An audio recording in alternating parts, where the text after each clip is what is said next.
Hi guys! Good evening ulit! Ayan, magluluto ako ng sinigang na maya-maya. Ayan po, oh. Ayan. Ayan yung maya-maya na yan. Ayan. Ayan. Ang ginawa ko dito guys, kasi usually pag hindi ka marunong magluto nitong maya-maya, sabi nila malansa. So, ang ginawa ko rito, half, fried. Pinry ko muna siya.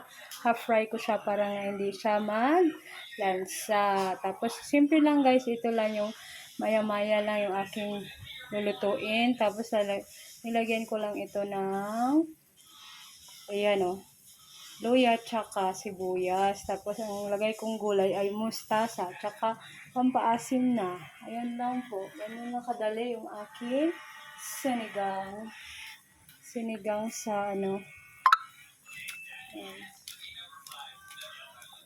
kami lang naman tatlo. So, ito yung sinigang lagay ko lang sa gabi.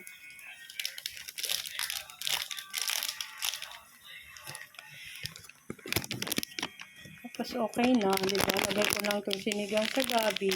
Kasi ayaw ko na sa palak, medyo maasim sobra. Ito, pwede na to.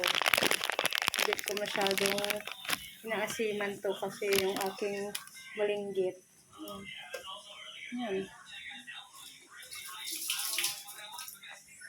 Lang, ayan na yung sigang.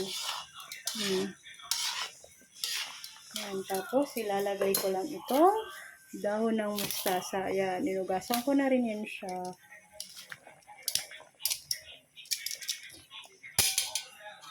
Yan lang. Tapos na guys. Agad-agad. Yan kasi wala pa yung aming papa. So, dalawa pa lang kami ni RM. Isang kulo lang yan. Luto na yan guys. Yan, simpleng dinner na. Sold na kaming dalawa ni RM. Tapos may yung papa namin kasi may biyahe sa airport. Yan. Anong kasipag yung aming papa pagkatapos niya gumawa ng damit or mag-print ng damit dito. Bumiyahe pa siya.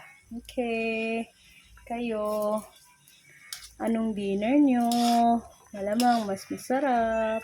Kami okay na ito. Yan. Bye-bye.